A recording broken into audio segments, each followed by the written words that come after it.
жайда ошо көп жылдан бери ушу баягы коррупция жолу менен жылуулук борборуна көмүр, Казакстандын көмүрү келип, ошол жерде көп мыйзамдар бузулуп атат. Не дегенде орто эсеппен алсак, ошо Казакстандын ошо өндүрүлүп аткан жерде көмүрдүн баасы 11-12 доллар. Жол кирези 11-12 доллар. И биздин баягы чек арадан, Луговойдон, станция Луговойдон ТЭЦке келиш үчүн дагы 11-12 доллар. Жалпы 36 доллар bir тонна көмүр. А биз болсо 56-53 доллардан алып атабыз. Не дегенде айырмасы 17-18 доллар болуп атат. Ошол жерде мыйзам бузулуп атат. Эмне дегенде мен айтып кетпедим, эмне үчүн ушундай тиги коррупционный жол болуп ушундай урда тоннолор болуп атат. Не дегенде ошо тиги ушундай жолдорго, мыйзамсыз жолдорду ошо бийик даражадагы мамлекеттик кызматкерлер кызыктар болуп атат. Айырмасы 17-18 доллар түзүп атат.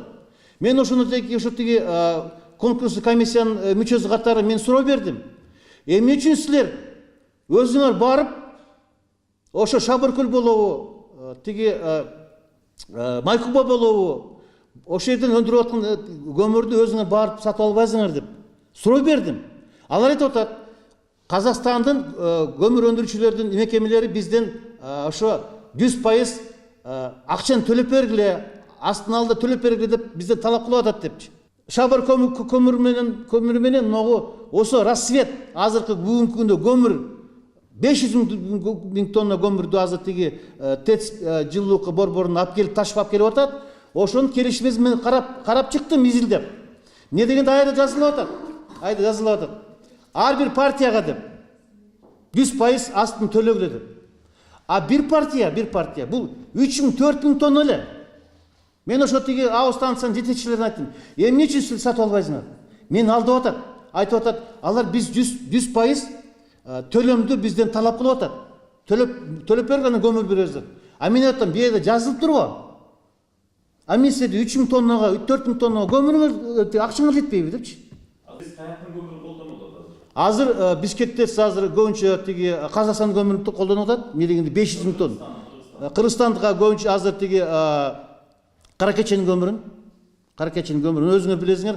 Каракечеден быйыл ошо тиги буйруктун негизинде 335 миң тонна Каракечеден алып атат. И 46 миң тонна бул таш көмүр өнөрүнөн алып атат. Ошондо мен айтып коеюн, урматтуу журналисттер, да, ушу мага жооп бере алган жок. Не дегенде мен силерге мына тиги ошо Рассвет компаниянын изилдеп чыксам, болгону эки адам иштейт экен. Эки адам. Болгону өзүнүн оборотный тиги эмеси, акчасы болгону 700 миң сом эле бар экен. Ошондо мен буларга талап кылдым. Эмне үчүн силер ошо тиги көмүрдү өзүңөр алып келип ташыбайсыңар депчи. Алар мага жооп бере алган жок. Не могли ответить на